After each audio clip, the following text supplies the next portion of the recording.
The Day Billy Fell Off the Cliff by Byron Broussard. The Day Billy Fell Off the Cliff, Part 19. The voice from outside is again speaking. It's time for you to learn how to travel for yourself. And by that, I mean we will be leaving the royal you of Billy. What this means for you, the reader, is that Billy's current awareness is where it was at the end of the last chapter, while you are going to a different time. Of course, I will give you the coordinates and a little backstory never hurt no book. Like in time travel movies, when a person wakes up in a different timeline, you too will get an update of the new relevant past. And in actuality, the update of the new relevant past is the journey in itself. Once your awareness understands the new relevant past, your present manifests itself anew in relevance to time, which is relative in itself.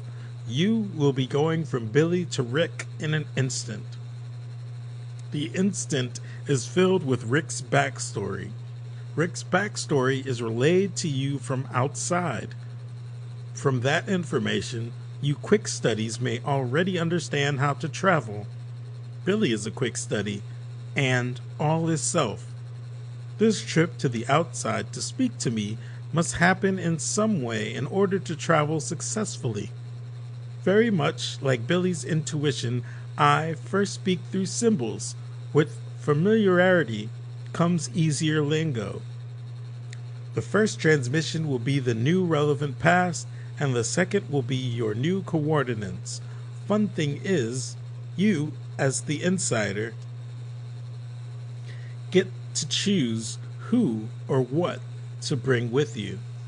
You, as the experiencer, get to decide whether or not to trust the outside voice. Alas, distrust leads to confusion, and confusion is to be avoided. What can I say about Rick that I haven't already covered? One day Rick got fed up. Rick was fed up with his small apartment. He was fed up with the rat infestation. He was fed up with his neighborhood in Queens. At the young age of 15, Rick came to realize that what people worked for didn't matter. Rick didn't have much, and what he did have, he fought to get. He lived with his mother in a crammed one-bedroom apartment. Every day he would watch people walking down the street with things that he didn't have himself. Some days he would make those things his things.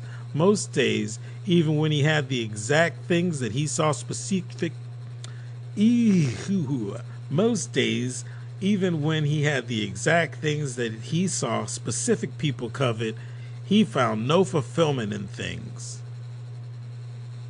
Rick's time was spent learning about the outside world, then scheming on how to make the outside world his world.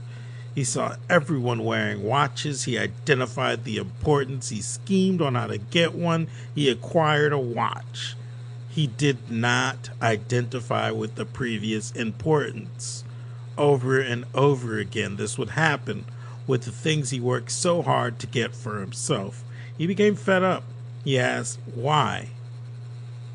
Our coordinates, our frequency is intuition. Body is Rick's flaming body. Surrounding is the land of fire, also known as our intuition being intuition. Our time is Rick, and our location as the land of fire. Rick opened his eyes and heard the familiar sound of the inferno. I'll do this for Billy, Rick said inside his head. His head tilted, his body stood up and opened the straw hut door. The sound of the war washed over the sound of the inferno. Rick watched as flaming people swung swords that collided with flaming people swinging swords. He watched as flaming beasts chase each other through the lightning-lit sky.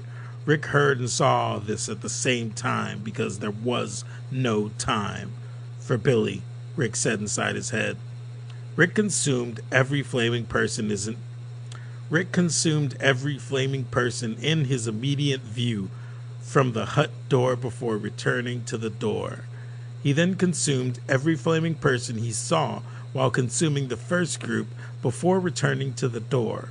20 flaming people and 37 flying beasts were consumed on the first trip.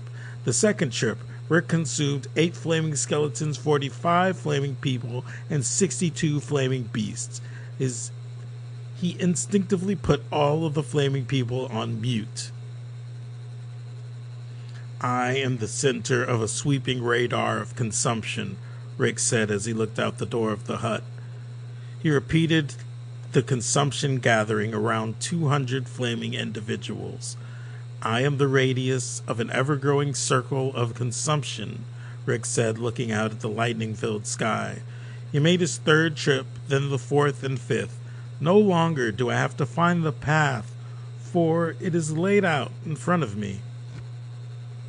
The 6th trip, he gathered 6 times as many flaming individuals and finally began to see less flaming people fighting outside of his hut. Lightning still flashed everywhere in the sky. No longer am I just a passenger. I affect change, Rick said inside of his head. By the 22nd trip, Rick realized that he was not hitting the familiar wall, but rather feeling progression.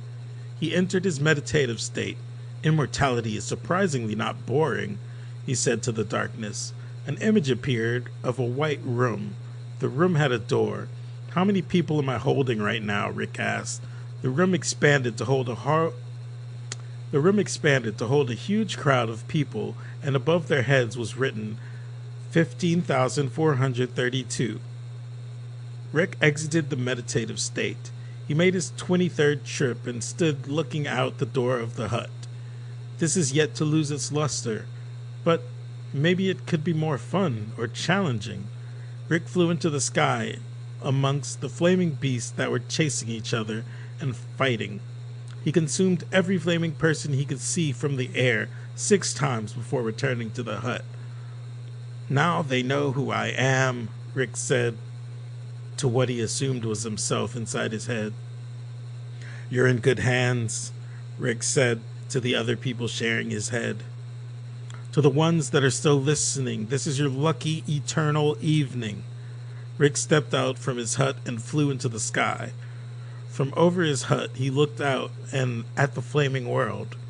I am Rick, Rick said to the sound of the inferno and now distant sounding war. Lightning flashed all around him in the sky. This will be my land, Rick said, looking at a small perimeter of 7 huts. He consumed every flying beast in his immediate sight before consuming all flying beasts he saw while consuming the others.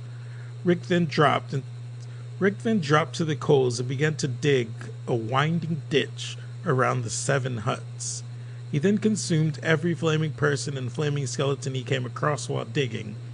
Then he consumed every flaming person he saw while consuming the ones he previously came across. Rick flew high above his land, spraying lava. Rick flew high above his land and sprayed lava into the ditch in a long single stream. The lava splashed and spilled over the sides of the ditch as Rick's flaming beast body yelled. It was a grand gesture, and Rick could see the flaming beasts beginning to fly in his direction. Yes, come to me, he said inside his head. Rick then flew towards the war. I'll find 6 warriors, Rick said excitedly as he surveyed over the flaming people fighting each other. For Billy, Rick said as he spotted a flaming man decapitating a flaming beast. For Billy, as Rick said as he spotted a flaming man decapitating a flying beast. Rick hovered above the scene and watched. The flaming man held his sword in one hand and the decapitated flaming beast in the other. Rick watched as the flaming man consumed the flaming beast. The flaming man jumped into the air and grew hair and wings. The now flaming beast grabbed an ankle of a higher flaming beast and dragged it down to the coals. On the way down to the ground, Rick could see the flaming beast turning back into a flaming man as it slashed with his sword. An almost seamless transition. He's voluntarily not a beast, Rick said inside his head. A flaming beast landed on Rick's back and stabbed Rick with a sword between the ribs. Rick took a deep breath, letting the pain settle in. The flaming beast on his back roared. Rick could see the fire on his shoulder moving. Rick pounded the tip of the sword back through his body and grabbed the flaming beast by the wings. He looked for the flaming man and threw the flaming beast to the feet of the flaming man below. The flaming beast crumbled in front of the flaming man Rick was now pursuing. The flaming man took a step back and turned to fight the closest flaming beast on the attack. Rick flew down to the coals behind the flaming man and turned him around gently to face him. While Rick was in contact, he sent the feelings of shared interest and championship. The feelings he received back felt small and confused to Rick. He brushed them away and consumed all flaming people in the flaming man's immediate sights before returning in front of him. Rick took a few steps back from the flaming man, keeping eye contact. He watched as the flaming man blinked a few times, weighing his sword in his hands before he put his sword in his bag. "That's a good boy," Rick said in his head at the flaming man. Rick picked up the flaming man and flew him to the huts that he had sectioned off. Rick dropped the flaming man on the inside of the perimeter of the ditch and pointed to one of the huts. Rick put his flaming hand on the flaming man's shoulder and sent him a message to defend the hut. "For Billy," Rick said, and his flaming beast body smiled. Rick then turned away from the flaming man and consumed every flaming person that had already crossed the ditch before flying away to find another warrior. Rick looked out at the war, hearing the inferno and clashing swords. He consumed every flying beast in his area before deciding to go to the ground level to search. Rick dropped the coals in front of an empty hut and looked around. As his eyes swept the fighting, he could hear swords and yelling and the inferno. A flaming beast reached for him and Rick jumped up to consume it. Rick looked back to the fighting and heard an odd patch of moving silence. "Huh?" Rick said inside his head. The silence reminded him of the meditative state. "I did not blink. Something is happening," Rick said to the thousands of flaming people inside of him. Rick concentrated on the biggest patch of open coals in the area. He could see flaming humans with their swords out fighting flaming beasts who flew overhead. Rick felt a sword slice through his left wing and turned around, stabbing the flaming woman behind him with one motion. He consumed her before turning into a flaming human himself. Rick then backed up against the nearest hut to avoid being stabbed in the back again. As he settled his vision back on the fight, he again heard the moving silence.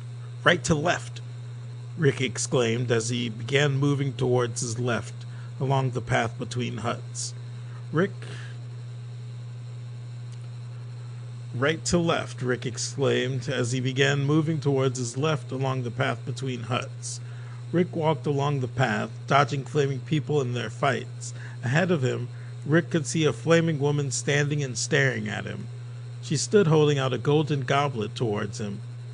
Rick consumed every other flaming person in sight before standing in front of the flaming woman. She looked at him and extended the goblet. Rick picked her up while turning into a flaming beast, and she threw the contents of the goblet into his face. At the same time, the moving silence stood stationary in the spot from where he picked up the flaming woman. Rick was overwhelmed with feelings of compassion and admiration as he hovered in the air holding the flaming woman and looking at the manifested intuition. Through the connection of his touch, he could feel the woman communicating that she was looking for him and that Billy sent her. Jealousy and betrayal overpowered the sight and feelings he was experiencing due to the flaming woman and the intuition, so he let her go and flew away. His body began to roar and spew streams of lava, and he consumed every flying beast he could see in the air. He then turned into a flaming human and consumed every flaming human he could find. "Don't you know that attempting to have what others have won't fulfill you?" Rick said to no one in particular. You must find your own purpose and make it greater, he yelled as his body spewed lava. He flew into the air as a flaming beast and began another round of consumption that took no time until he wasn't. Huh? Rick asked, feeling as if awoken from a dream. He was flying and a flaming beast was holding his mouth open. The only information being passed through the touch was a great will.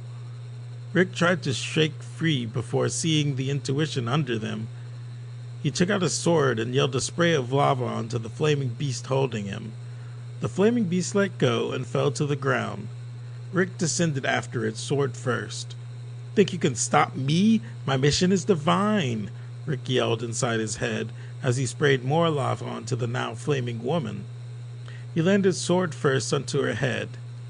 He could hear the sound of fire, silence, and the flaming woman's scream. The intuition was close enough to touch Rick, and